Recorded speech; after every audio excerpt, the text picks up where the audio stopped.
Hello friends, मैं हूं ज्योति सिंह और आप देख रहे हैं सक्सेस पथ। आज हम इन्वायरमेंटल स्टडीज़ की सीरीज में नॉइज़ पॉल्यूशन के नेक्स्ट टॉपिक को डिस्कस करेंगे यहाँ पर। तो इस वीडियो को इन तक देखते रहिए और इस वीडियो को अपने फ्रेंड्स के साथ ज़्यादा से ज़्यादा शेयर कीजिए। कल हम जहाँ तक देखे थे नॉइज़ पॉल्यूशन के टॉपिक को, उसके आगे के टॉपिक को हम यहाँ पर कवर करने वाले हैं। तो ऐसे ही वीडियोज़ की सीरीज आपको इस चैनल पर मिलती रहती है। तो यदि आप नए चैनल पर नए हैं तो चैनल को सब्सक्राइब कर लीजिए, बेल आइकन को प्रेस कर लीजिए, जिससे कि हमारे नए वीडियो की नोटिफिकेशन आप तक पहुँचती रहे। इस वीडियो को अपने फ्रेंड्स के साथ ज़्यादा से ज़्यादा शेयर करें। चलिए हम स्टार्ट करते हैं। ध्वनि प्रदूषण के स्रोत, नॉइज पॉल्यूशन के बारे में पढ़े थे। स्रोत भी हम कल पढ़ चुके थे, ये हम थोड़ा सा रिवाइज कर लेते हैं कहाँ तक हम पढ़े हुए थे। ध्वनि प्रदूषण के स्रोत, इसमें आपके दो प्रकार के स्रोत होते हैं, एक प्राकृतिक और एक कृत्रिम। जो मेन स्रोत होते हैं, मुख्य सोर्स जो है वो आपके दो हैं, एक नेचुरल और एक आर्टिफिशियल। तो नेचुरल में आपका क्या होता है कि ज्वालामुखी का विस्फोट, भूकंप का आना, उल्कापिंडों का गिरना। तो ये सभी जो स्रोत है ध्वनि के, ये आपके प्राकृतिक स्रोत के उदाहरण है। नेक्स्ट हमारा जो है कृत्रिम स्रोत जो था, कृत्रिम में आपके ये स्रोत स्वयं मानव द्वारा ही पैदा किए जाते हैं और इन्हें हम पुनः दो भागों में बांट सकते हैं। तो दो भागों में हमने बांटा था, एक अचल स्रोत और एक आपका सचल स्रोत। अचल में क्या है कि एक ही स्थान पर कोई भी ऐसा कारक है जो ध्वनि प्रदूषण उत्पन्न कर रहा है, ध्वनियाँ उत्पन्न कर रहा है, तो एक ही जगह पर हो रहकर चारों तरफ वो प्रदूषण को फैलाता है। ठीक है, तो ये आपका अचल स्रोत हो गया। इसी प्रकार से आपका क्या होता है, सचल स्रोत, एक जगह से दूसरे जगह जाते हुए ध्वनियों को, यहाँ पर मान लीजिए यहाँ से यहाँ तक कि चलता हुआ रहता है। ठीक है, और यहाँ पर भी शोर, जो भी ध्वनियाँ हो रही है यहाँ पर प्रदूषण हो रहा है। फिर इसके बाद कुछ देर बाद कुछ कहीं और पहुंचेगा, वहां पर भी प्रदूषण होगा। तो इस प्रकार से ये एक जगह से दूसरी जगह स्थानांतरित होते हुए ये क्या होता है, ध्वनि प्रदूषण को फैलाता है। जैसे रेलगाड़ियाँ हो गई, आपकी मोटर गाड़ियाँ हो गई, स्कूटर हो गए, तो ये सारी चीज़ें क्या है, एक ही जगह पे इकट्ठा नहीं रहते हैं, ये एक जगह चलते हैं तो एक जगह से फिर दूसरी जगह तक जाते हुए, और ये जो भी ध्वनियाँ होती है ध्वनि प्रदूषण फैलाते हुए चले जाते हैं। तो ये आपके सचल स्रोत में ये सारी चीज़ें आ जाती हैं। नेक्स्ट हमारा था, एक अन्य वर्गीकरण के अनुसार ध्वनि प्रदूषण को हम निम्न प्रकार भी वर्गीकरण कर सकते हैं। तो इसके आधार पर हम औद्योगिक शोर, सामुदायिक शोर और यातायात शोर, तीन प्रकार का वर्गीकरण हम कर रहे हैं एक अदर क्लासिफिकेशन के अकॉर्डिंग। तो पहला आपका है औद्योगिक सोर्स। औद्योगिक शोर जो आपका होता है, इसमें क्या होता है कि बड़े बड़े लोहे के उद्योगों, सीमेंट एवं पत्थर के उद्योगों में अत्यधिक शोर उत्पन्न होता है, जिससे वहाँ के कर्मचारियों की श्रवण शक्ति कमजोर पड़ जाती है और इसके अंतर्गत सभी प्रकार के उद्योगों का शोर आता है। तो ये था आपका कि बड़े बड़े जो उद्योग होते हैं वहाँ पर आपका उद्योगों में शोर ज़्यादा उत्पन्न होता है और उससे जहाँ वहाँ के जो कर्मचारी काम करते हैं उनकी श्रवण शक्ति भी कमजोर हो जाती है। नेक्स्ट हमारा है सामुदायिक शोर। जो कम्युनिटी नॉइज होता है वो आपका क्या होता है, इसको हम देख लेते हैं। सामुदायिक शोर आपका समाज में रहकर मनुष्य विभिन्न प्रकार के क्रियाकलापों के द्वारा शोर उत्पन्न करता है, जैसे विवाह आदि अवसरों पर ऊंची आवाज़ों में लाउड स्पीकर बजाना, बैंड बजाना तथा भागवत आदि लाउड स्पीकर पर बजाना। इसी प्रकार से मेलों और हाटों में शोरगुल होना आदि, ये आपके सामुदायिक शोर हैं जो समाज में रहकर मनुष्य विभिन्न प्रकार के क्रियाकलाप करता है, उसके द्वारा ये शोर उत्पन्न होता है। नेक्स्ट हमारा है यातायात का शोर। जो ट्रैफिक नॉइज होती है, सभी प्रकार के यातायात के साधनों से शोर उत्पन्न होता है और इनमें प्रमुख वायुयान, हेलीकॉप्टर, रॉकेट, रेलगाड़ी, बस, ट्रक, स्कूटर आदि हैं।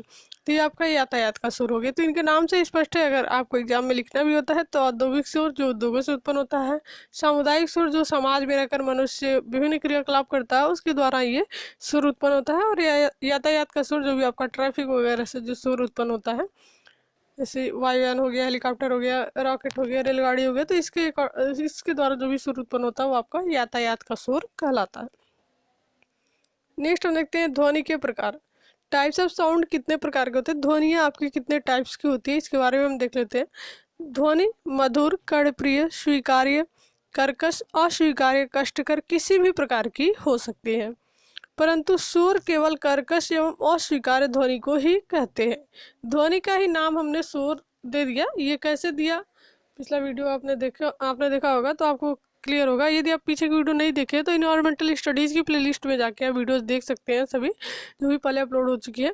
तो यहाँ पर देखिए ध्वनि को ही हम नाम दे रहे हैं शोर। ठीक है, कब दे रहे हैं, जब वो हमें अप्रिय लगने लगती है, जब वो हमें पसंद नहीं होती है, जब ज़्यादा ध्वनियाँ होने लगती हैं, या फिर कम फ्रीक्वेंसी की ही जो ध्वनि है वो ज़्यादा समय तक सुनाई देती है हमें, तो वही हमें क्या होती है, वो शोर का रूप धारण कर लेती है, तो उसी को हम शोर बोलते हैं। ठीक है, तो आप यहाँ पर एक बात याद रखेंगे कि जो ध्वनि है, जो साउंड है, ठीक है, साउंड जिसे बोलते हैं, वो आपकी मधुर भी हो सकती है, कर्णप्रिय भी हो सकती है, स्वीकार्य भी हो सकती है, कर्कश, अस्वीकार्य, कष्टकर भी, किसी भी प्रकार की जो ध्वनियाँ वो किसी भी प्रकार की हो सकती है। ठीक है, पॉजिटिव एंड निगेटिव जो भी हम वे में चल रहा है, तो ये दोनों टाइप्स की हो सकती हैं ध्वनियाँ, जो भी साउंड है।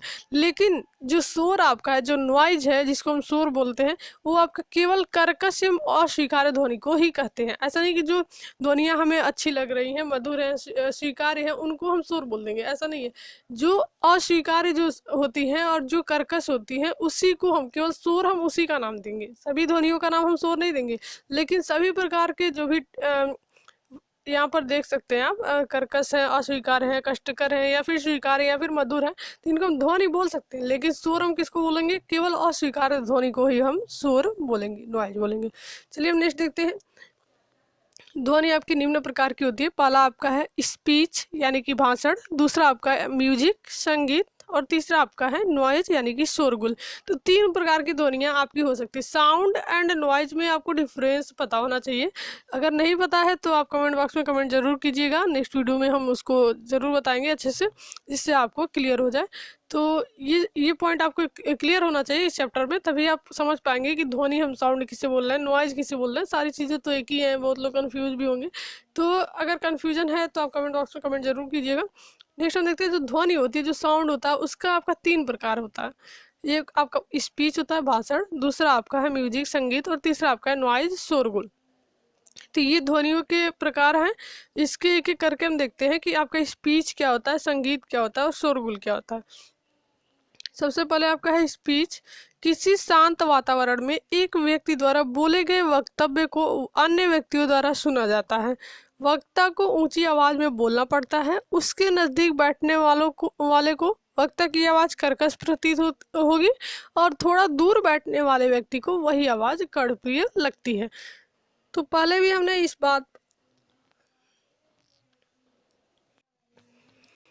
बात पर हम कि जो भी ध्वनियाँ आपकी होती हैं, जो भी मान लीजिए स्पीच कोई अगर हम लेके चले, तो कोई व्यक्ति अगर स्पीच देता है, तो एक अकेला व्यक्ति स्पीच देता है और उसके सामने बैठने वाले लोग उस स्पीच को सुनते हैं, उस वक्त की आवाज़ को जो है सुनते हैं। तो जो उसमें क्या है, कुछ लोग आगे सबसे बैठे होंगे और कुछ लोग बहुत पीछे बैठे होंगे। तो जो सबसे आगे बैठे होंगे, जो वक्ता है, वो तो ऊंची आवाज़ में भाषण देगा कि सबको सुनाई दे, इसलिए। ठीक है, तो जो सबसे आगे बैठा होगा उसको वही ध्वनि आपकी क्या होगी, बहुत तेज मतलब आवाज में सुनाई देगी, और वही उसको कर्कश प्रतीत होगी, उसके लिए शोर का कारण बन जाएगी। ठीक है, वही आवाज उसको क्या होगी, कर्कश प्रतीत होगी, अस्वीकार्य लगेगी। और वही जो थोड़ी दूर में बैठा हुआ है, तो वही ध्वनि जो स्पीच चल रही है, तो वही ध्वनि आपके दूर बैठने वालों को क्या होगी, कर्णप्रिय प्रतीत होगी, अच्छी तरह से सुनाई देगी, उनको अच्छा लगेगा उसको सुन के। ठीक है, और जो सबसे आगे रहता है, ठीक है, जो बिल्कुल साउंड के पास रहेगा, तो उसको क्या है, वो अस्वीकार्य लगेगी, कर्कश प्रतीत होगी। ध्वनि आपकी एक ही है, लेकिन आपके सुनने के, आपके सहने की क्षमता के अनुसार उसको डिवाइड कर दिया गया, उसको चेंज कर दिया गया, उसी का नाम हम शोर दे देते हैं, उसी का नाम आपकी ध्वनि भी रहती है। तो इस प्रकार से जो सबसे आगे बैठा है उसको ध्वनि अस्वीकार्य लगेगी, ठीक है, कर्कश प्रतीत होगी, और जो सबसे दूर बैठा हुआ है उसको वही ध्वनि कर्णप्रिय लगेगी। ठीक है, तो ये आपका होता है स्पीच। नेक्स्ट हमारा है संगीत, म्यूजिक। संगीत की ध्वनि वैसे तो मधुर एवं कर्णप्रिय मानी जाती है। धीमी आवाज में यह ध्वनि प्रायः रुचिकर ही प्रतीत होती है, परंतु परीक्षार्थी एवं बीमार व्यक्ति के लिए धीमा संगीत भी असह्य हो जाता है, अतः उनके लिए यह शोर कहलाएगा। तेज संगीत जैसे pop music, rock and roll आदि की ऊंची आवाज भी युवा वर्ग को बहुत रास आती है, परंतु वृद्ध एवं बड़ों को प्राय यह अच्छी नहीं लगती। तो इस प्रकार आपकी एज के अकॉर्डिंग भी और आपके सुनने या सहन करने की क्षमता के अनुसार भी ये हम चेंज कर देते हैं। जिसको जैसी प्रतीत होगी उसके लिए वो शोर कहलाएगी, किसी के लिए ध्वनि कहलाएगी। ठीक है, तो यहाँ पर अलग अलग आपका मैटर है। आप देख सकते हैं कि जब जो भी आपका म्यूजिक होता है, ये तो सबको ही पसंद होता है म्यूजिक, लेकिन अब क्या होता है कि म्यूजिक अगर हम म्यूजिक को ही अगर कम साउंड में ही भी सुन रहे हैं, हम धीमी जो गति होती है उसमें भी सुन रहे हैं, तो क्या होगा कि म्यूजिक अगर ज़्यादा देर तक हम सुनते रहे तो वही हमें अच्छी नहीं लगेगी। और फिर ये भी हो सकता है कि कंडीशन के अकॉर्डिंग भी, जैसे आपका यदि आप म्यूजिक सुन रहे हैं आपको अच्छा भी लगता है मान के चलिए, लेकिन परीक्षार्थी जो है, अब मान लीजिए आपका एग्ज़ाम का टाइम है या फिर कोई बीमार व्यक्ति है, तो उसके सामने भी हम म्यूजिक बजाते रहे तो क्या उसे पसंद आएगा? नहीं आएगा। तो इसलिए उनके लिए वो क्या होगा, शोर होगा। ठीक है, तो इस प्रकार से कंडीशन के अकॉर्डिंग भी है। ऐसे तेज संगीत है, ये भी आपको युवा वर्ग को बहुत पसंद आते हैं, लेकिन यही हम वृद्ध एवं बड़ों के लिए क्या होती है, अच्छी नहीं लगती है। तो अलग अलग कंडीशन है यहाँ पर, एज के अकॉर्डिंग भी, कंडीशन के अकॉर्डिंग भी, और कैसा समय है, स्थिति की जो भी सिचुएशन है उसके अकॉर्डिंग, या फिर आपको सुनने में कैसा लग रहा है। आप जैसे भाषण कोई हो रहा है, स्पीच हो रहा है, तो आगे बैठे या पीछे बैठे, तो उसके अकॉर्डिंग भी आपका हो सकता है। तो वही ध्वनि आपको शोर प्रतीत होगी और वही ध्वनि किसी को अच्छी भी लगेगी। नेक्स्ट हमारा है शोरगुल, नॉइज। इसके अंतर्गत कई स्रोतों से उत्पन्न मिला जुला शोर आता है, जैसे मेलों में उत्पन्न शोर, शहरों की व्यस्तता, मनुष्यों का शोर, उद्योगों में विभिन्न कलपुर्जों का शोर आदि। तो ये सारी चीज़ें आपकी नॉइज के अंतर्गत आ जाती है। तो ये 3 टाइप थे आपके ध्वनि के, साउंड के। नेक्स्ट हमारा है अन्य क्लासिफिकेशन, जो अदर वर्गीकरण है उसको भी हम देख लेते हैं। अदर वर्गीकरण में कौन कौन प्रकार के आपके शोर आ जाते हैं। नेक्स्ट हम देखते हैं अदर क्लासिफिकेशन जो भी हैं, अन्य वर्गीकरण कौन कौन से होते हैं। तो शोर को निम्न प्रकार से भी वर्गीकृत किया जा सकता है। पहला आपका है घरेलू शोर, हाउस होल्ड नॉइज। दूसरा आपका है सामुदायिक।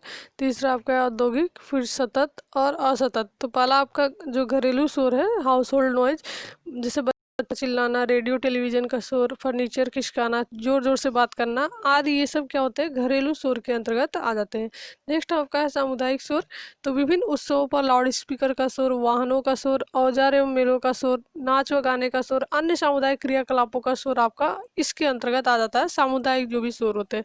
तीसरा आपका है औद्योगिक शोर। तो विभिन्न उद्योगों में मशीनों का शोर, रसायन जो भी आपका सायरन बजने का शोर आदि औद्योगिक शोर आपका कहलाता है। नेक्स्ट हमारा है सतत शोर, यानी कि कंटिन्यूअस नॉइज। तो कुछ शोर लगातार काफी समय तक होता रहता है, जैसे मेलों का शोर, मशीनों का शोर, यातायात का शोर आदि। मनुष्य इस शोर को सहन करने का आदी हो जाता है, यह अधिक घातक नहीं होता, ये आपका कंटिन्यूअस शोर कहलाता है। नेक्स्ट हमारा है ओकेशनल शोर। तो यह शोर अचानक कम समय के लिए उत्पन्न होता है, जैसे बम विस्फोट का शोर, घर में किसी बर्तन का गिरना, सायरन बजना आदि कभी कभी उत्पन्न होने वाले शोर है। तो ये अचानक चौंकाने वाले तथा कष्टदायक होते हैं, तो ये आपका ओकेशनल शोर कहलाता है। तो ये थे टाइप्स। नेक्स्ट हमारा है ध्वनि के लक्षण, कैरेक्टरिस्टिक्स ऑफ साउंड। क्या होता है, ध्वनि के लक्षण क्या होते हैं। तो सबसे पहले आपका है आवृत्ति, यानी कि फ्रीक्वेंसी आपकी क्या होती है, ये इंपॉर्टेंट टॉपिक है, इसको ध्यान से देखिएगा। जो भी आपकी फ्रीक्वेंसी है या एम्पलीट्यूड है, तो इसको हम देखेंगे। तो सबसे पहले हम फ्रीक्वेंसी देखते हैं। आवृत्ति क्या होती है आपकी, कान के पर्दे पर आवृत रूप से उच्च दाब एवं निम्न दाब पड़ते हैं। तो क्रमागत उच्च दाबों के बीच समय अंतराल को आवार जो भी आपका होता है आवर्तकाल कहते हैं। जो उच्च दाबों के बीच समय अंतराल होता है, जो उच्च दाब और निम्न दाब पड़ते हैं, तो इनके बीच का जो समय अंतराल होता है उसी को हम आवर्तकाल कहते हैं। आवर्तकाल में व्युत्क्रम यानी कि रेसिप्रोकल को आवृत्ति कहते हैं। आवर्तकाल में व्युत्क्रम को हम क्या कहते हैं, आवृत्ति कहते हैं, फ्रीक्वेंसी कहते हैं। इसे चक्र प्रति सेकंड यानी कि साइकिल पर सेकंड या हर्ट्ज को संक्षेप में HZ से लिखते हैं, इसे कहते हैं। ठीक है, साइकिल प्रति सेकंड में या हर्ट्ज में इसको हर्ट्ज कहते हैं। नेक्स्ट हमारा है जिस आवृत्ति पर सर यानी कि रेंज ऑफ फ्रीक्वेंसी की ध्वनि मनुष्य सुन सकता है। जिस रेंज ऑफ फ्रीक्वेंसी की ध्वनि मनुष्य सुन सकता है उसे आवृत्ति बैंड यानी कि फ्रीक्वेंसी बैंड कहते हैं। मनुष्य न्यूनतम 20 हर्ट्ज तथा अधिकतम 20,000 हर्ट्ज की ध्वनि सुन सकता है। कल भी आपको बताया गया था कि मनुष्य के जो कान की सीमा होती है 20 से 20,000 तक की होती है। तो मिनिमम वो 20 हर्ट्ज तथा मैक्सिमम 20,000 हर्ट्ज की ध्वनि को सुन सकता है। और इस आवृत्ति बैंड की जो चौड़ाई होती है 11,980 हर्ट्ज है। आवृत्ति बैंड आपको पता ही है क्या क्या होता है, तो इसकी जो चौड़ाई होती है 11,980 हर्ट्ज होती है। ये आपका इंपॉर्टेंट था पूरा पॉइंट। नेक्स्ट हमारा है आयाम। एम्पलीट्यूड आपका क्या होता है, किसी ध्वनि तरंग में माध्यम के कणों का किसी एक दिशा में अधिकतम विस्थापन ध्वनि तरंग का आयाम कहलाता है। किसी तरंग की तीव्रता आयाम के वर्ग के समानुपाती होती है और ध्वनि की आवृत्ति का आयाम से कोई संबंध नहीं होता है। नेक्स्ट हमारा है ध्वनि की प्रबलता। लाउडनेस ऑफ साउंड क्या होता है, इसको भी हम देख लेते हैं। यह आवश्यक नहीं है कि यदि किसी ध्वनि की तीव्रता अधिक है तो वह हमें तेज सुनाई देगी। वास्तव में किसी ध्वनि का तेज अथवा धीमा सुनाई देना ध्वनि की तीव्रता के अतिरिक्त हमारे कान की संवेदनशीलता यानी कि सेंसिटिविटी पर भी निर्भर करता है। कान की संवेदनशीलता भिन्न भिन्न आवृत्तियों की ध्वनि के लिए भिन्न भिन्न होती है। ध्वनि की तीव्रता एक निश्चित राशि है जिसका हमारे कान की संवेदनशीलता से कोई संबंध नहीं है, परंतु ध्वनि की प्रबलता यह संवेदना है जिसके आधार पर हम किसी ध्वनि को धीमी अथवा तेज कह सकते हैं। ध्वनि की तीव्रता बढ़ने पर उसकी प्रबलता भी बढ़ जाती है, परंतु उस अनुपात में नहीं बढ़ती है जिसमें तीव्रता आपकी बढ़ती है। अन्य शब्दों में ध्वनि की प्रबलता और तीव्रता में रेखीय संबंध नहीं होता। भिन्न भिन्न मनुष्य के कानों की संवेदनशीलता भिन्न भिन्न होती है। यही कारण है कि जो ध्वनि एक मनुष्य को मधुर एवं आनंददायक लगती है वही दूसरे के लिए तेज एवं अप्रिय हो सकती है। तो कानों की जो संवेदनशीलता होती है, सेंसिटिविटी होती है, उसके आधार पर हम बता सकते हैं कि सबकी अलग अलग होती है। तो किसी को वही ध्वनि से अच्छी लगेगी, किसी को ज़्यादा तेज लगेगी, तो इस प्रकार से हो सकती है। यही आपका है लाउडनेस ऑफ साउंड यानी कि ध्वनि की प्रबलता। नेक्स्ट हम देखते हैं शोर से प्रभाव, इफेक्ट्स ड्यू टू नॉइज। शोर से आपके क्या क्या प्रभाव पड़ते हैं? तो शोर से आपके निम्नलिखित प्रभाव होते हैं। पहला, आपका सतत शोर के कारण सुनने की क्षमता कम होती है तथा सिर में नियमित दर्द रहने लगता है। दूसरा आपका है शोर की जो सीमा होती है 90 डेसिबल से ऊपर होने पर त्वचा में अचानक उत्तेजना होती है, स्टमक की पेशियां संकीर्ण हो जाती है तथा मनुष्य के स्वभाव में उत्तेजना और क्रोध उत्पन्न हो जाती है। नेक्स्ट हमारा सतत शोर के कारण अल्सर, हृदय रोग, उच्च रक्तदाब आदि उत्पन्न हो जाते हैं। अधिक शोर के कारण एड्रिनल हार्मोनों का उत्पादन अत्यधिक मात्रा में होने लगता है। पांचवा आपका शोर में आत्मविश्वास, कार्य क्षमता कम हो जाती है तथा एकाग्र ध्यान नहीं रह पाता। नेक्स्ट हमारा है उच्च तीव्रता के शोर से भवनों की दीवारों एवं छतों में दरारें आ जाती हैं। वाहनों से सड़कों आदि पर अत्यधिक शोर होने से सड़क दुर्घटनाएं होती है। अत्यधिक शोर हो जाने से स्पीच इंटरफ्रेंस जो आपको भाषण देने में बाधा होती है। नेक्स्ट हमारा है शोर की अधिकता यानी कि एयरपोर्ट के पास के कारण अनिद्रा का रोग लग जाता है जो अन्य रोगों को और बढ़ावा देता है। मनोरंजन हेतु संप्रेषण यानी कि कम्युनिकेशन माध्यम असुविधाजनक हो जाता है। तो ये सभी इफेक्ट थे नॉइज के। नॉइज से आपके कौन कौन से इफेक्ट होते हैं? तो ये सारे थे। नेक्स्ट हम देखते हैं ध्वनि के प्रभाव, इफेक्ट्स ऑफ नॉइज। नेक्स्ट हमारा है इफेक्ट्स ऑफ नॉइज, ध्वनि के प्रभाव क्या क्या पड़ते हैं? तो देख लेते हैं। यहाँ पर ध्वनि के प्रभाव को हम 5 भागों में विभाजित कर सकते हैं। पहला आपका है बातचीत में व्यवधान, श्रवण क्षमता में, जो भी हम अभी ऊपर हमने देखा उसी को हम पार्ट में डिवाइड करते रहे। नेक्स्ट हमारा है शारीरिक प्रभाव, मनोवैज्ञानिक प्रभाव और पदार्थों पर प्रभाव। तो अलग अलग इफेक्ट्स इनका पड़ता है। पहला आपका है बातचीत में व्यवधान। तो जो भी बातचीत, जब देखिए जब किसी व्यक्ति की बात सुन रहे हो और उसी समय कहीं पर शोर उत्पन्न होने लगे तो जिसकी प्रबलता सामने वाले व्यक्ति की ध्वनि की प्रबलता से अधिक हो तब हमें उस व्यक्ति की आवाज़ सुनाई नहीं देगी। ठीक है, तो इस प्रकार की जो व्यवधान होते हैं वो बातचीत में व्यवधान करते हैं। यदि शोर का स्तर 100 डेसिबल है तो 90 डेसिबल की ध्वनि हमें सुनाई नहीं देगी, परंतु कान पर ईयर प्लग लगाकर यदि शोर का स्तर 78 डेसिबल तक घटा दिया जाए तो हमें 90 डेसिबल की ध्वनि सुनाई देती रहेगी। तो इस प्रकार से ये आपका फर्स्ट हो गया। नेक्स्ट हम देखते हैं। नेक्स्ट हमारा श्रवण क्षमता में ह्रास। उच्च स्तर का अचानक शोर किसी भी व्यक्ति को कुछ समय के लिए बहरा बना देता है। उच्च प्रबलता की ध्वनि कान के पर्दों को भी फाड़ देती है।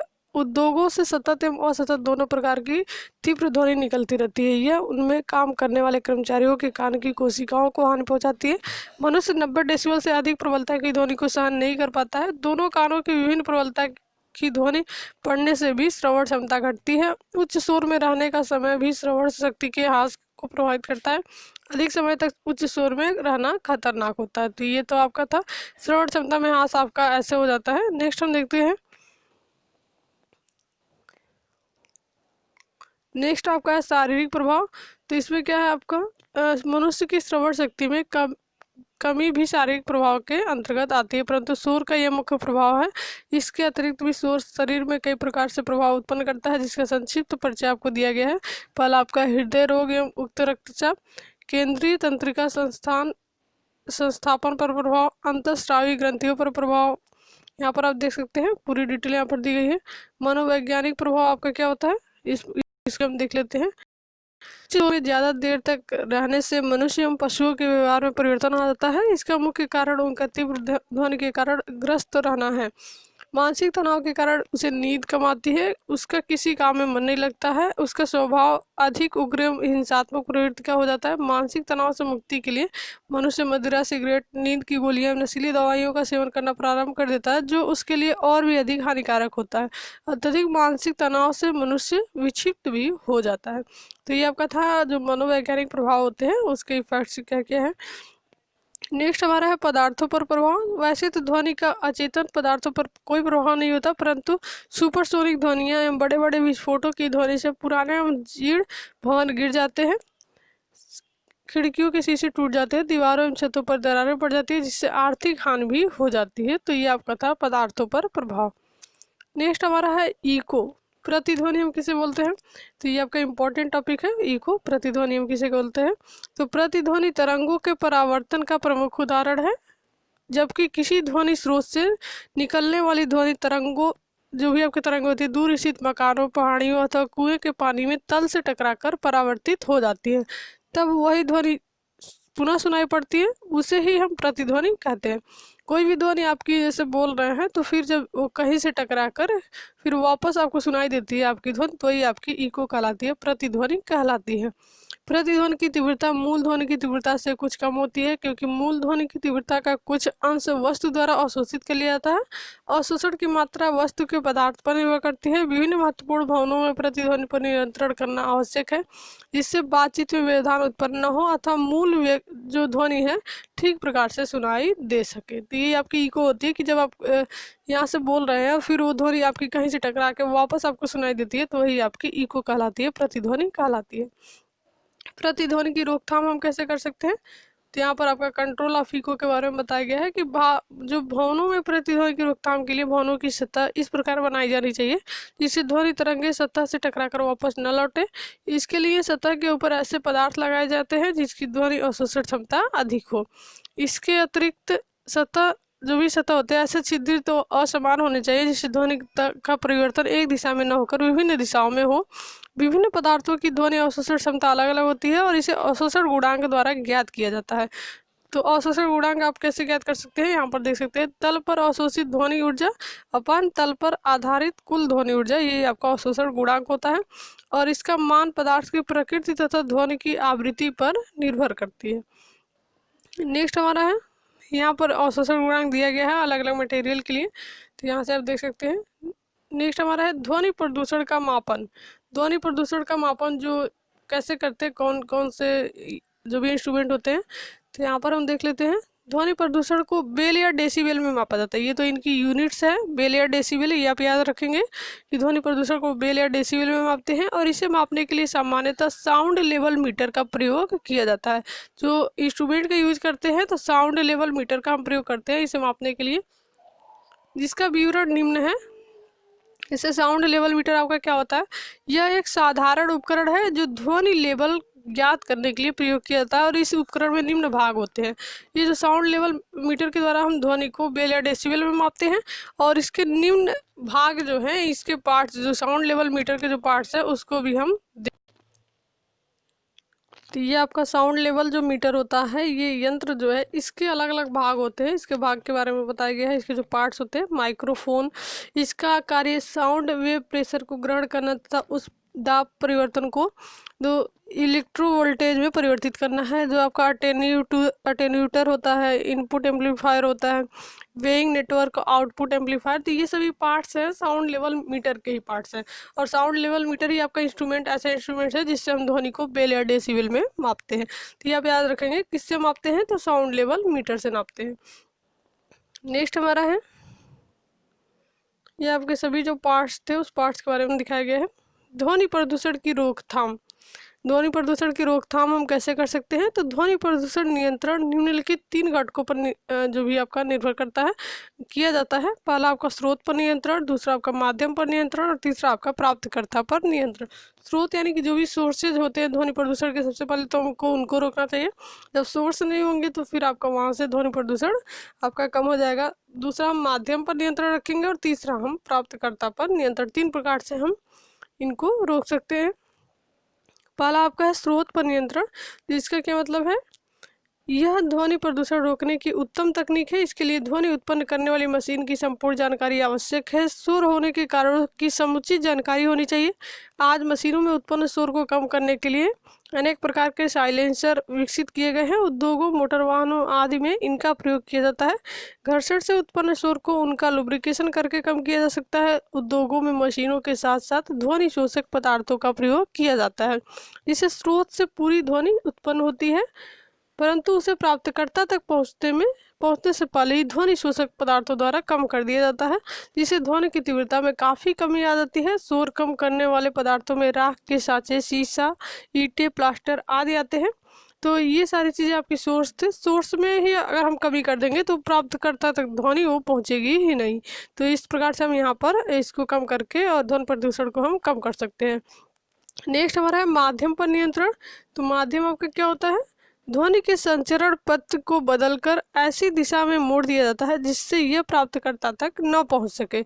इन्हें निम्न विधियों द्वारा किया जाता है। पहला आपका स्थिति, भवन विन्यास, दिशा में परिवर्तन, अवशोषण। तो ये सारे चीज़ें हैं, इनको इसके द्वारा हम माध्यम पर नियंत्रण कर लेते हैं। मशीनों का समायोजन मफलर का प्रयोग करके इस प्रकार से।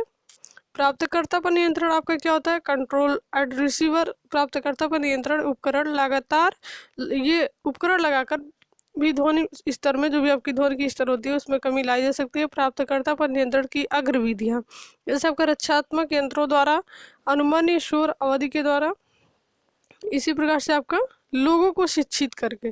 तो ये सबसे इम्पोर्टेंट है, लोगों को शिक्षित करके। अगर लोग शिक्षित रहेंगे तो सारी चीज़ें अपने आप ही समझने लगेंगे और वहाँ से ध्वनि प्रदूषण को कम कर सकते हैं।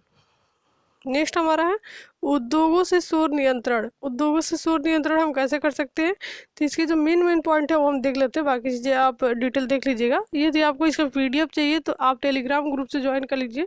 डिस्क्रिप्शन में आपको टेलीग्राम का लिंक मिल जाएगा, उसको आप ज्वाइन कर लीजिए। वहाँ पर सभी वीडियोज़ जो भी आपकी PDF होगी वो अवेलेबल कराई जाएंगे। उद्योगों से उत्पन्न होने वाला शोर कारीगरों एवं मनुष्यों के स्वास्थ्य पर प्रतिकूल प्रभाव डालता है, अतः इसे नियंत्रित करना आवश्यक है। इसका नियंत्रण निम्न सुझावों को अपनाकर किया जा सकता है। तो जो उद्योगों का शोर है उसके नियंत्रण के लिए, कंट्रोल के लिए हम क्या क्या कर सकते हैं? पहला आपका नियोजन व पर्यावरण प्राधिकरण के बीच आपसी सहयोग से। दूसरा आपका है शोर मुक्त क्षेत्र व शोर को कम करने के क्षेत्र से।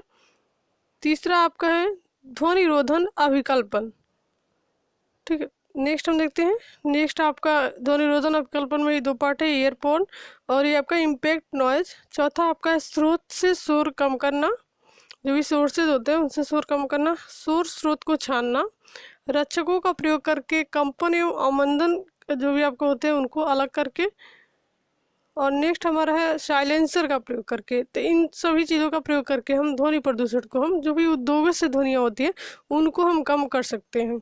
नेक्स्ट जो हमारा लास्ट टॉपिक है आज का, भारतीय मानक संस्थान द्वारा निर्धारित मानक। तो अलग अलग ISI स्टैंडर्ड दिए गए हैं नॉइज पोल्यूशन के लिए। तो भारतीय मानक संस्थान ने ध्वनि प्रदूषण रोकने हेतु कुछ दिशा निर्देश दिए हैं जो निम्न प्रकार है। सबसे पहला आपका हवाई अड्डों एवं मार्गों की स्थिति। दूसरा आपका है रेलवे स्टेशनों तथा राजमार्गों की स्थिति। तीसरा आपका है औद्योगिक क्षेत्रों की स्थिति। तो इस प्रकार से ये सारी चीज़ें आपकी डिटेल में आप यहाँ से देख सकते हैं, इसको पढ़ लीजिएगा पूरी डिटेल। तो आज के लिए बस इतना ही। आज की वीडियो यहीं पर समाप्त करते हैं। नेक्स्ट वीडियो में हम नेक्स्ट चैप्टर को कवर करेंगे।